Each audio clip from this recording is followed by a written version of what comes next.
Ladies and gentlemen, welcome to ADC Sports Dallas Primetime. I'm Mauricio Rodriguez, and I hope you're having a great Wednesday night. However, I am pretty confident that you probably are not. Maybe you're having a good Wednesday night, but not a great Wednesday night, as Dallas Cowboys have received some very unfortunate news today because DeMarcus Lawrence is out 6 to 8 weeks according to the reports, and we'll get into that on tonight's show. And also we'll try to talk about what the Cowboys can actually do in order to deal with this problem as they get ready to head versus the Los Angeles Chargers. It's a very difficult situation for the Dallas Cowboys. Let's keep it simple. We'll get into what the news means for the team, whether or not there are some free agents out there that the Cowboys could possibly target. I think that there are not a lot of them. We'll get into that. We'll get into what we can expect from the Dallas Cowboys defense going forward. And we'll get into a few other news that may have been overlooked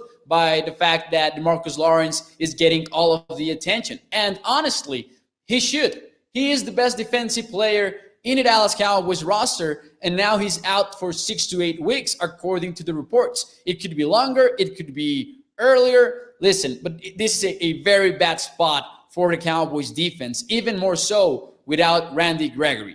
This is a team that barely got any QB pressure in week one, and now you're asking them to do so without their top two rushers. So it really just a sucky situation for the Cowboys. Thank you, Stevie Mac, for joining the show. Make sure you all like the stream. Make sure you share the show as well if you're watching on Facebook, YouTube, or Twitter. As always, let your friends know that you're watching ADC Sports Dallas Primetime. Thank you, David, for joining the show as well. We will have nice things one day, room, but until then, hit the like button, said Stevie Mac, and I like that comment. Until then, hit the like button. Let's have some nice things. Hector in the chat saying, go Cowboys. So yeah, it's a bad day, really, for Cowboys news.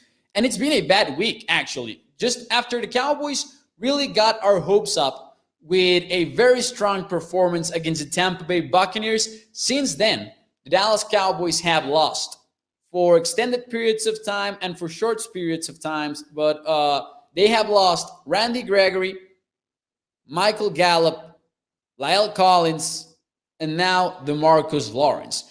And there are some other injuries, as I was saying, that have been overlooked. So we will actually get into those, but let's start the show officially first, since more of us are here already. So welcome to ADC Sports Dallas Primetime. I'm Mauricio Rodriguez, streaming with you live every Sunday, Tuesday, and Thursday night here on Dallas On Demand Sports Talk Network. And actually, scratch that, I just got used to that intro, but it's no longer that way. It's Sunday through Thursday night at 8 p.m. Central Time. We're here in the chat. And I feel what Dom is saying in the chat.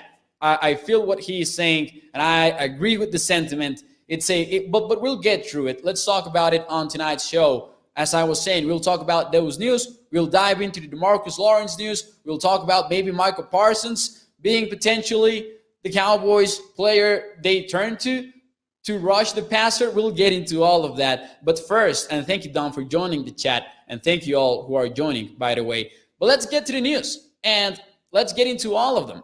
The most important one, by a long shot, is DeMarcus Lawrence. Being injured, he suffered a foot injury, a fractured foot in practice, and now he is out 6 to 8 weeks. That's the main news of the day. It really sucks for the Dallas Cowboys, but there are some other news. Mike McCarthy talked about Randy Gregory. He did not sound hopeful that Gregory would be ready to play versus the Chargers. And he actually talked about every Cowboys player who has entered the COVID protocol. He talked about how all of them have had to be there for about 10 days. So it does not sound like the Cowboys are hoping Randy Gregory is ready either. And then there were some other overlooked injuries, in my opinion, including Donovan Wilson, who aggravated his injury from training camp. Now, it was a groin injury, and he was ready to play in the regular season, but it looks like it's an issue again. So if the Cowboys lose Donovan Wilson as well, then you have a little bit of trouble brewing at safety, because the Cowboys also lost Darian Thompson to injury to injury. And even though he's not a part of the Cowboys 53-man roster, he actually led the team in special team snaps in week 1. So you might have a little bit of an issue there as well. And as the Cowboys get used to, get acclimated to this, it's just not an ideal situation. Over here we say, we have some comments. Thank you, Thomas, for joining the show. JP as well. Paya says, the game is getting closer. And unfortunately, the roster is getting thinner at the same time.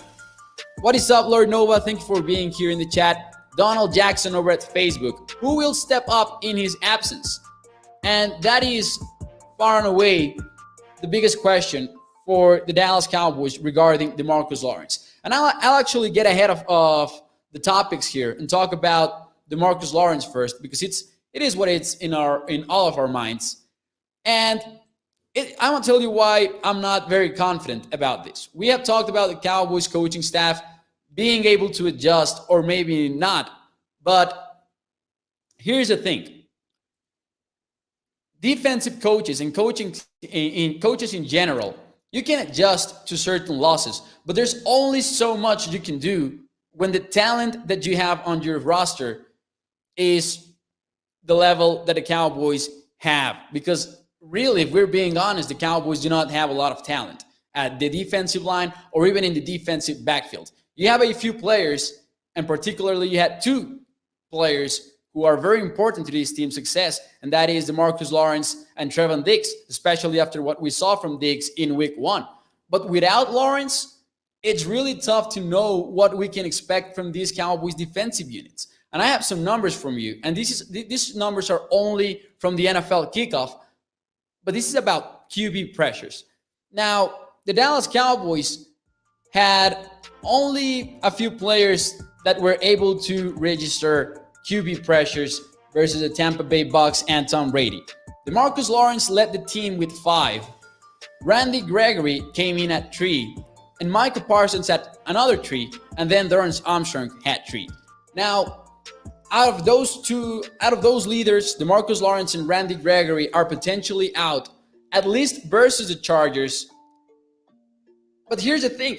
Then the only player in the Cowboys defense that actually got a quarterback hit versus the Bucs was Donovan Wilson. And he did so in a coverage 0 play. He did so in an all-out blitz. And Donovan Wilson is also in the injury report. So it's far from an ideal situation.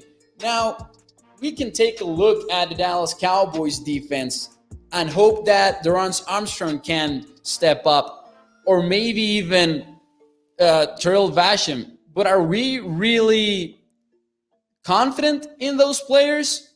Or are we just being wishful for them to be actually able to step up in the Cowboys defense and provide some pressure? Because they're not, let me tell you something, they're not getting any help from the interior defensive line. They're not getting any help from Osa, probably, or at least not significant help in order to make up for these absences.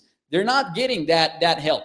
And if you take the market, it's not like there are a lot of free agents out there that can actually help the Cowboys significantly, at least in my opinion. These are, in my opinion, the top 4 free agents in the market at the position.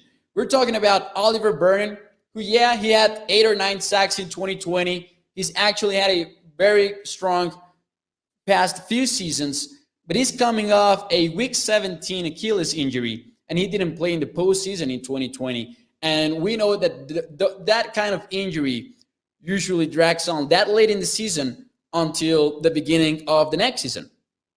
In other words, of 2021. So I'm not sure what version of Oliver Vernon the Cowboys could get at this stage of the year. Then Adrian Claiborne, but are we confident in Adrian Claiborne? He's coming off his worst season, in my opinion, in his NFL career. Then Trent Murphy, who was with the Bills, not a very strong player, in my opinion. And then Vic Beasley, who is a big name, but other than that, there's not much to say about Vic Beasley. His production in the NFL since he got here has been quite disappointing. So honestly, if I'm being honest with you, and I was, and maybe I'm wrong here, let me know what you think. And by the way, what's one emoji? Tonight's question is a little bit different. What's one emoji that describes how you feel about DeMarcus Lawrence's foot fracture. A little bit of a different question on tonight's show, but really there's not much to say about DeMarcus Lawrence's injury other than it sucks. So what's one emoji that describes how you feel about it? And while you answer that, let me give you my thoughts on who could step up. I don't have a lot of faith in Armstrong. I don't have a lot of faith in Bradley and I don't have a lot of faith in, hey, what's up, Zach? Zach from ADC Sports Nashville is also sad. Lunatic is puking. I think that Lunatic's answer is closer to how I feel than other emojis that I've seen so far. I was sick to my stomach when that notification hit. And not even the first initial notification that there was a problem with DeMarcus Lawrence. But when the 6 to 8 weeks popped up in my phone, I just felt sick to my stomach. Himai's over here with the face palm, Dom with the angry emoji. Yeah, I think Lunatic's the winner so far with the pukes, with the puking. Listen, I'm not confident in the Cowboys' backup defensive ends, and I might be in the minority there, but that's how I feel. I actually don't think I am. I'm not confident in any free agent that the Cowboys could bring in. So other than maybe trading for a defensive end, you might want Micah Parsons to rush the passer way more. Not exclusively. I think that you cannot waste Micah Parsons' skill set by rushing the passer every single snap. But maybe you can do so more often. We were taking a look at the QB pressures back a few minutes ago, and Micah Parsons was one of the few players with QB pressure versus the Tampa Bay Bucks. I was not a fan of the Cowboys talking about potentially playing him as an edge rusher during the offseason. But given the situation, the Cowboys are somewhat deep at linebacker. I don't think that Leighton Vander Esch and I don't think that Jalen Smith are playing great football right now. But maybe the Cowboys can invest a little bit more playing time from Micah Parsons into actually rushing the passer, given the situation. Again, I would not have liked this if the Cowboys were not without Randy Gregory and without DeMarcus Lawrence. But right now, that's the only way I can think of, other than a trade, to get some QB pressure on Justin Herbert this Sunday and beyond, because it's going to be a long stretch without DeMarcus Lawrence. Skywalker is over here in the chat, and he gives us a very, explicit emoji. So there you go. That's how Sky is feeling. Of course, you can catch Sky tomorrow morning, and I'm sure he will share a lot of thoughts on this as well. Oliver Burnham says, Blue Silver, this is the only free agent out there that could make me feel better about the Cowboys' situation at defensive end. But then again, as I was saying, he's coming off from an Achilles injury.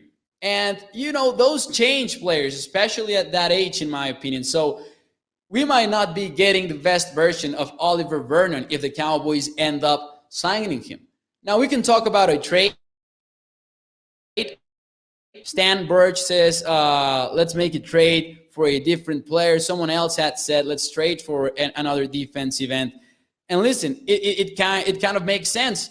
But at the same time, it's difficult to get a worthwhile trade this early in the season. We usually talk about big-time trades when we're closer to the deadline, when we know which teams are not going to be competing in the NFL regular season and which are going to be. So it's a bad spot to be in for the Dallas Cowboys. I would like to see a little bit more of Micah Parsons rushing the passer because honestly, it's the only way I can think of generating some pressure. And the worst thing about this is the Cowboys are facing quite an offensive line on Sunday.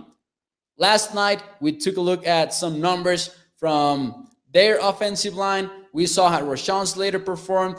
0 QB pressures allowed in 49 pass blocking snaps.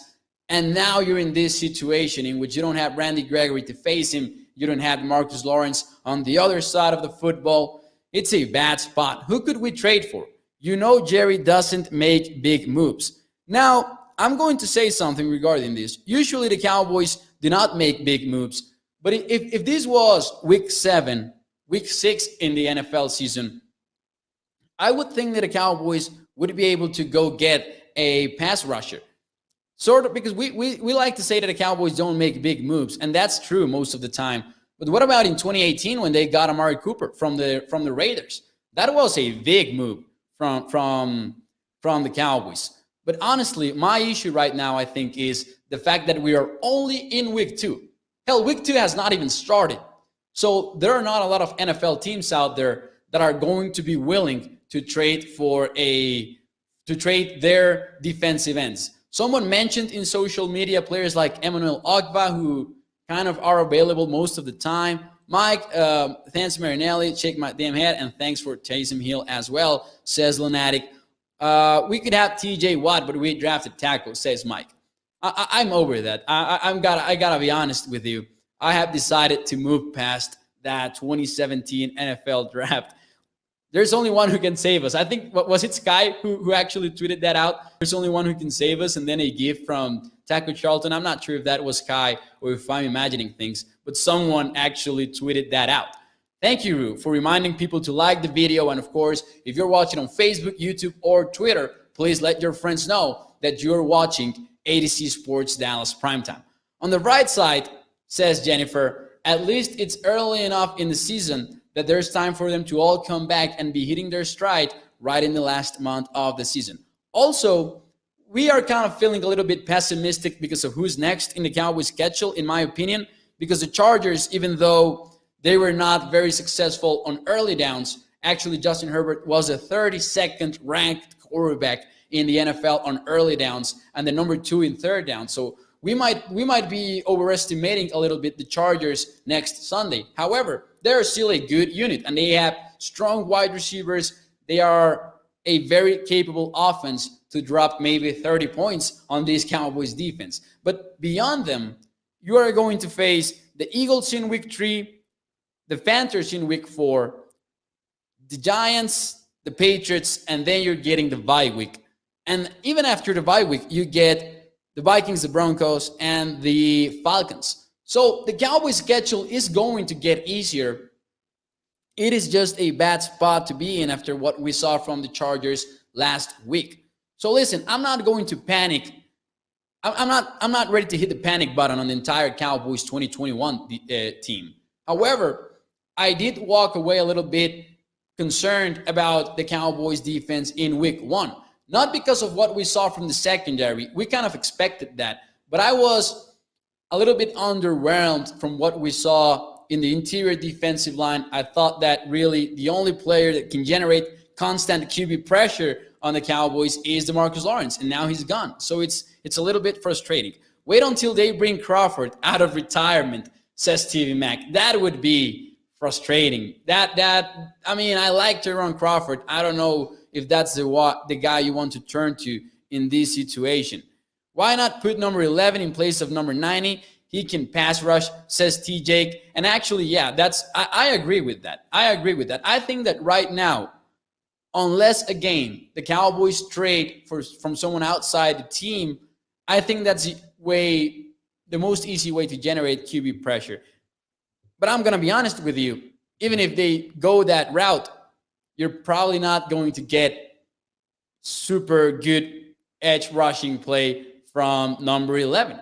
Just got to get creative, says Ruglock. And here's another issue. And here's another one of the reasons why I am concerned about the Cowboys' ability to generate pressure. Because someone said to me this morning, well, we're about to see more blitz from the Cowboys, more blitzing from the Cowboys. Well, they blitzed a lot versus the Tampa Bay Bucks, and unfortunately, it did not work out either. Actually, and these numbers are from Bob Sturm, who did a hell of a job on The Athletic, breaking it down. By the way, I recommend you go read that after the show is over. The Cowboys had 4 players. No, excuse me. This was 12 blitzes with 5 rushes, with 5 rushers, 2 blitzes with 6 rushers, and the famous blitz with 7 rushers, of course, cover 0, in which we were talking about. Donovan Wilson got a QB hit. So the Cowboys basically blitzed 15 times, and they were able to generate only 1 QB hit, and they got 0 sacks. So that's a bit concerning, definitely. Even if they get creative, my question is, do they have the talent to execute the creativeness, because it might not be as easy as it looks like. It's not just about game planning and not about play design. And we knew this coming into the season. We knew how thin the Cowboys were on defense, and we knew that there were only a few players the Cowboys could consistently count on, and one of them is now out for 6 to 8 months. Stephen White says, Cubo Mo. What is up, Stephen White? Thank you for joining the show. When we are 0-3, there will be panic, I assure you, says Paul Sandoval. Let's hope the Cowboys do not get to 0-3. Right now, I feel very confident that the Cowboys walk away with a win versus the Philadelphia Eagles. I will say this, and even though the Eagles are strong in the trenches, they are a good team there. I will say this, I feel much better about it right now than I would have hoped, than I would have had this happen last year with Mike Nolan at the helm. This is a big point from Rube Luck. Dan Quinn makes us feel a little bit better about the Cowboys situation at defense. And definitely, and I know this is not even a hot take or an unpopular opinion, I know I'm not the first to say this, but I'm way more concerned about not having Lawrence and Gregory rushing the passer than I am about not having La'el Collins and Michael Gallup. Because I know that the offense I can trust. I know that I can trust Dak Prescott and Kellen Moore to keep things flowing smoothly. And I think that Dak will be able to get rid of the ball quickly. We talked about him being the second quickest quarterback in the NFL to get rid of the ball in week 1. The second lowest time to throw in the NFL came from Dak Prescott, and that's because of strong level of play at all levels. The QB getting rid of the ball quickly, the wide receivers getting open, the play calls and the game planning being spot on. And I think that the Cowboys can get that done on offense. I'm not sure about the Cowboys being able to adjust on defense because I'm not sure about the talent that they have. This is not even me doubting what Dan Quinn can do schematically to make things work. This is about me doubting the talent that the Cowboys have in the 53-man roster. We have some other comments here in the chat. Concerned about our rushing game, says Bruno da Silva. And I'm not overly concerned about the rushing game. We did not see a lot of it on Thursday night versus the Bucs. I think we will learn more from it versus the Chargers because the Chargers are not a very strong defense versus the run. But anyways, let's wait and see. I think that the Cowboys' rushing attack could be better than giving credit for. Let's not jump into any conclusions after playing against a defensive front featuring Vita Vea and Ndamukong Suh and the linebackers that the Bucs have. I think that no NFL team runs on the Bucs, to be honest. That's why they finished number 1 in the NFL versus the run in 2020. We have to completely fall off the rails before front office does a trade, says Kimmy Johnson. Rightfully so. Let's see what these young players are going to do, as this is the softer part of the schedule. Maybe defensive end by committee will be good enough, says David. Maybe. And I do think we will see a lot of rotation because I'm not sure that the Cowboys are going to want to ask Terrell Basham and Dorrance Armstrong for a lot of play, to play a lot of snaps instead of having a more healthy rotation. Bradley and I played very little versus the Cowboys, versus the Bucs offense. Bradley and I played very little. Let's see if he gets more playing time. And let's see if even some way or somehow other players like Kamara maybe get some playing time as well. I know that's not what you want, not in week 2 of the NFL season, but at this point, you don't have your 2 starting defensive ends, so you're running out of options. And actually, I'm looking up the numbers for the Cowboys defensive ends. Bradley and I was in only for 10 snaps, 15% of the snaps. And then you had Terrell Basham coming on 41% of the snaps. And Dorrance Armstrong coming in for 41% of the snaps. And Terrell Basham coming in for 37% of them. I expect our defensive ends will rotate by committee, says Thomas as well. Here's my thing about the committee, though. I'm not sure who's going to be the committee. So, okay, let's think about this. Basham and Armstrong are your starting defensive ends. I think we can all agree with that. And we are assuming that Randy Gregory does not play. There's still a small chance that Gregory ends up playing, even though Mike McCarthy did not sound hopeful about it. So we have Dorrance Armstrong and we have Basham as our starters. Then we have Bradley and I. And I think that's pretty much it for the Cowboys defensive linemen. So it will be interesting to see who steps up as the depth of the defensive end position, or if the Cowboys call up someone from the practice squad as well. Remember that rule is a big deal on the 2021 NFL season. Let's see if they make a signing as well. I would really like it if they did. Durham's low-key been playing decent, says Ruglock. Definitely. I mean, for a non-starter, he has been playing decent, I think. And I like that the Cowboys used him from time to time as an interior defensive lineman to generate some pressure in passing situations. And I hope that once the Cowboys have some defensive ends returning from injury, be it Randy Gregory from the COVID list or DeMarcus Lawrence at the second half of the season, I hope they keep playing Dorrance Armstrong in some passing situations like they did versus the Bucs. He won't play, says David. And listen, that's what the Cowboys coaching staff is suggesting right now, but we won't know until we know. If the Cowboys had a plan in place to fly Zach Martin into Tampa, if there was even a small, tiny little bit of hope, the Cowboys could do the same for a player like Gregory, because you're going to want Gregory. If he can go, then he will go. Would Jalen Smith be a good tryout at defensive end? Just curious because I'm done with him at linebacker, Jake Curry says. It would be an unpopular opinion, an unpopular option maybe at defensive end, but he did rush the passer a lot when he was in college football. We have not seen a lot from that in the NFL. But listen, as someone said in the chat earlier, the Cowboys will need to get creative. So don't rule that out.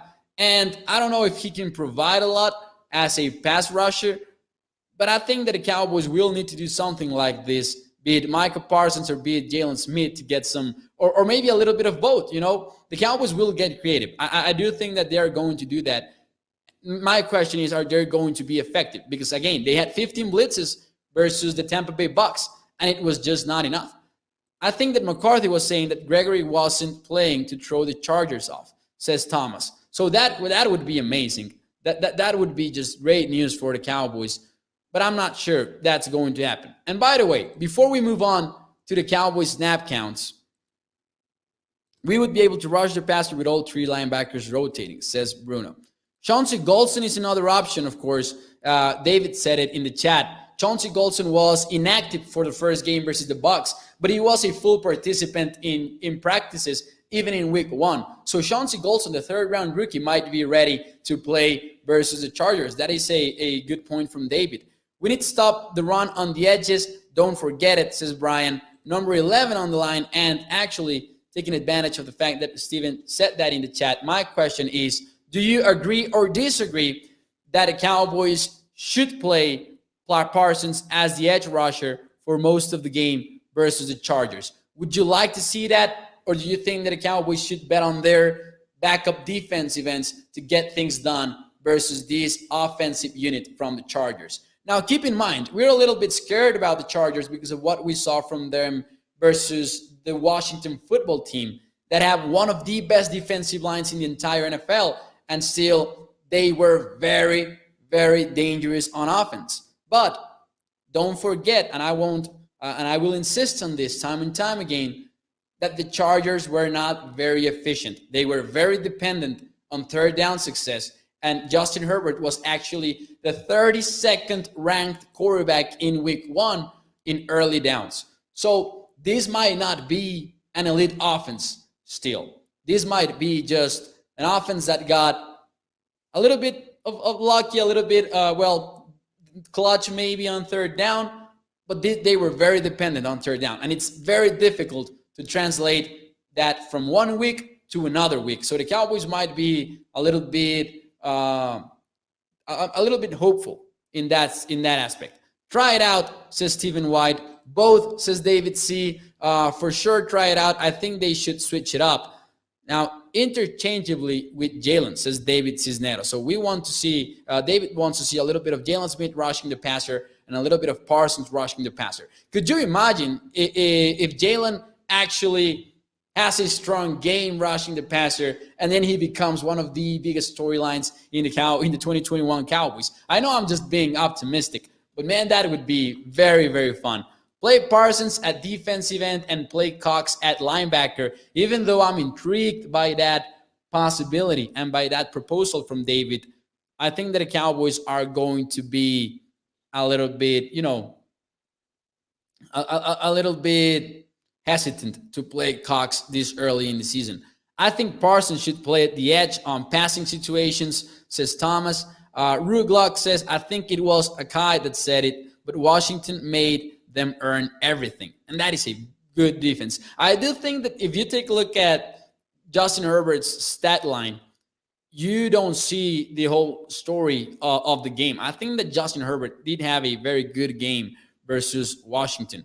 We will prevail Sunday. We beating the Chargers, tank or no tank, says Jennifer. It might be true. The Cowboys might end up beating the Chargers. However, if they do so, it's going to have to be because of number 4, in my opinion.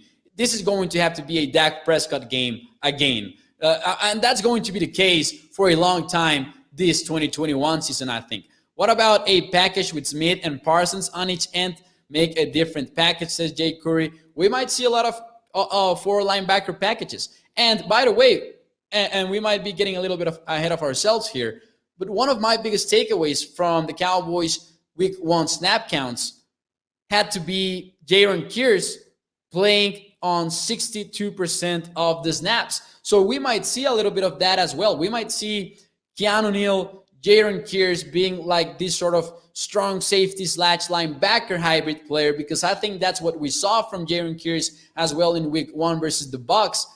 And we might see a little bit of that as we see Parsons, Jalen, maybe in pass rushing situations. I'm very intrigued as to how Dan Quinn will actually approach this game. Now, also a difficult situation for the Cowboys, and the focus is going to be in the trenches because of the DeMarcus Lawrence injury and the Gregory absence as well. But this secondary is going to have a tough time matching up versus Keenan Allen and company. Because even though Trevon Diggs played a shutdown performance in Week 1, it still remains to be seen if he's going to do that consistently, and if he's going to do that versus a wide receiver like Keenan Allen, who is just an insane route runner, in my opinion. That can get it done. I trust him, says Jennifer. Yeah, if Cox didn't get in the game versus Gronk, it's hard to imagine they will use him versus Chargers, says Rue. Yeah, I don't think that we're going to see a lot of Jabril Cox early in the season. He didn't pop out on the field, but that's a good thing with Brady on the field. LOL, I like him, says Jay. Play Mo Kennedy, says David. Here's my thing with Mo Kennedy. And I like that he shares a name with me. So I have some love for Maurice Kennedy in that aspect. And he had a strong performance in training camp and in preseason. But I had an article today on adcsports.com/Dallas on not hoping Anthony Brown was going to be a starter. Do not, in my opinion, Cowboys fans should not expect Anthony Brown to be benched in Week 2. We might think about Mo Kennedy and we might think about Nahshon Wright, but keep in mind that Kennedy saw most of his success at nickel cornerback, and he would not be replacing Jordan Lewis. He would be replacing Anthony Brown. And Nahshon Wright is going to be a rookie that maybe he deserves more snaps because he got 0 of them versus the Bucs. And I'm intrigued as to whether or not the Cowboys will actually increase his playing time once we get to the Chargers. But I think that, we have not seen this guy play, quote unquote, is not a good enough reason to bench a player. Now, I'm not defending Anthony Brown because there's no defending Brown, in my opinion. He had a very poor performance versus the Bucs. But I'm also a little bit, hesitant to tell you that playing Nahshon Wright is an even better option, or that playing Mo Kennedy is an even better option. We might think that because we have not seen them yet. But Nahshon Wright had some rough moments in the preseason. Just like he had some strong performances, he had some rough moments and some rough drives in the preseason, in my opinion. So it's difficult to know if he's ready. The positive when it comes to Keenan Allen and Diggs is Diggs usually does well with those bigger, not burner type receivers, says Rue. Mo Kennedy says Joey Curry is better than Anthony Brown. Every corner will get burnt with no rush, says Stephen White. And in my opinion, that is a good point. And Antonio Brown will burn every corner as well. Every secondary will get burnt when you face Antonio Brown, Mike Evans, and Chris Godwin on the same offense, with none other than Tom freaking Brady throwing them the football with a strong offensive line. So really, I don't expect Anthony Brown to have a very good season or anything like that. Not even a good season, but I don't expect him to be burnt consistently like he was versus Tampa. And keep in mind what we talked about last night. Dan Quinn actually defended Anthony Brown, and it makes perfect sense once you watch the tape. On that big play versus AV, he actually needed safety help, and it was DeMonte Cassie who actually took the other route. Of course, he won't, and that's why he needs help, because he's a major weakness for the secondary. He always has poor performances. It's no secret. Solution, provide him cover or we pay for it. Tampa Bay wide receiver / tight end is an NFL cheat code, says none. And I think that he's right. They are a cheat code. And I think that they have the best receiving corps in the NFL. And with Michael Gallup healthy, the Cowboys are close to being number 2 or number 3.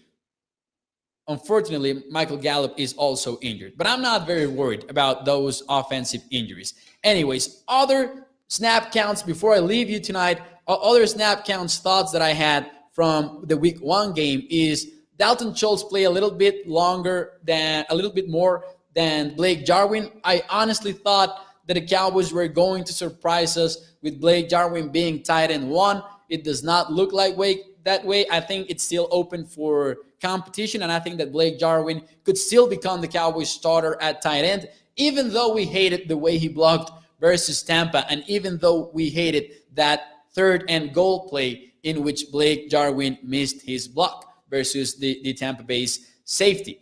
More thoughts. I already shared with you the fact that Wright played 0 snaps and Mo Kennedy played only in 2 defensive snaps.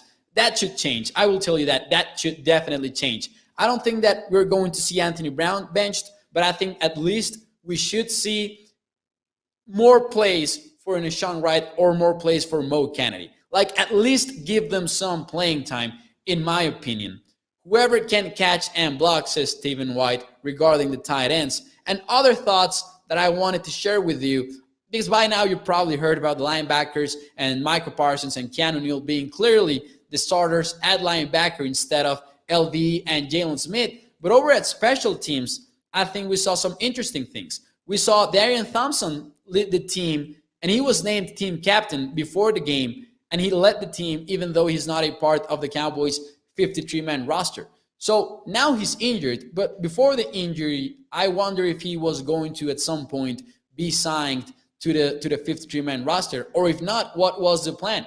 Who would replace Darian Thompson on special teams after he played in 76% of the snaps there? Drums Armstrong came in at 2nd, CJ Goodwin at 3rd, Jaron Kearse at 4th. So really a strong game from Jaron Kearse in terms of snap counts. Now, people were asking about Jabril Cox, and Cox is at least being a special contributor on special teams because he was a top 5 player in defense in special team snaps versus the Bucs. 61%. Only 5 players played in over 60% of the snaps at special teams, and Cox was one of them. Then at 6th place, we had Nahshon Wright. At 7th, Bradley and I. And then, well, a lot of players that were involved in that. I did find interesting that Leighton Vander Esch had 26% of the snaps on special teams, but Jalen had very few. Jalen had only 5 snaps on special teams instead to Leighton Vander Esch's 9.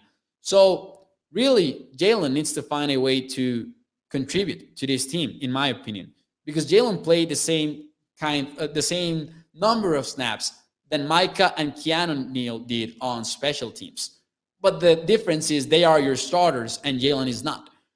He had a really nice tackle on special teams, Cox that is, says Rue. He had, and then in one of the Bucs' long returns, I'm not entirely sure if this was his fault or not, but Gabriel Cox was close to making a play, and then he missed the tackle. But I'm not sure if he missed the tackle, or I need to rewatch that play, or if he was just not supposed to make that play there.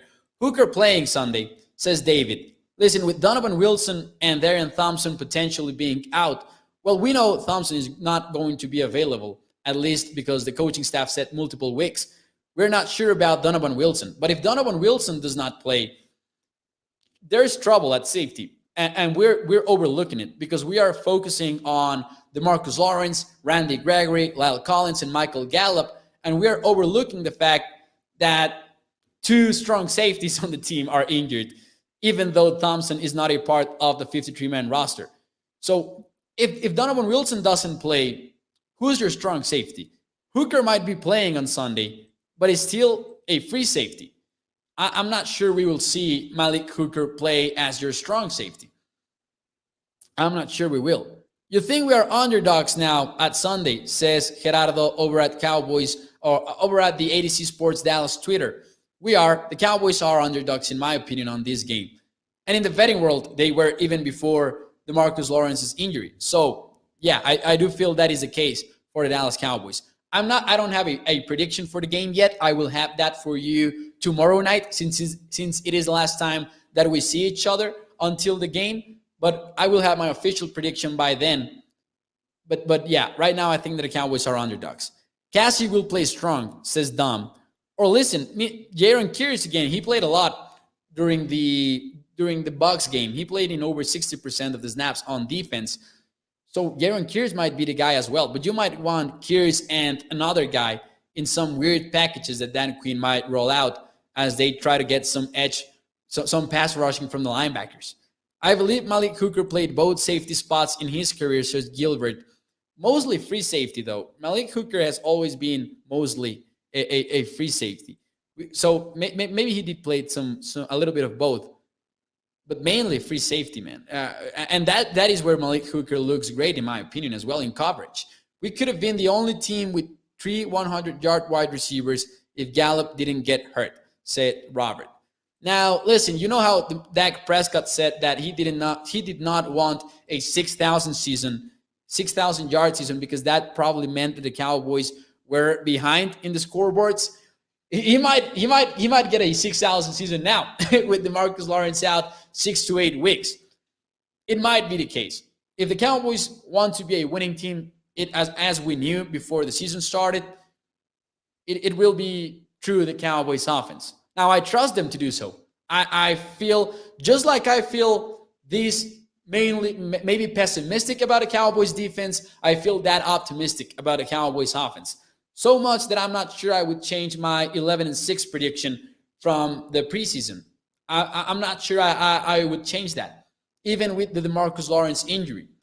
But right now, regarding week 2, I don't know. I think that the Chargers are favorites. Now, one more comment, and I'm about to leave you all tonight. You think that the offense will be really affected with Gallup and Collins out, or we don't need to panic? I think we don't need to panic regarding the offense. I think that the Cowboys will be able to game plan this game the correct way, and they're going to get help from Ezekiel Elliott in the pass blocking game. But mainly, I think that Kellen Moore will have a strong performance for the second consecutive week. We talked about Kellen Moore being one of the best offensive coordinators from week 1, and I think that might be the case again in week 2. I think that he will do a great job scheming this game, and Dak Prescott will get rid of the ball quickly.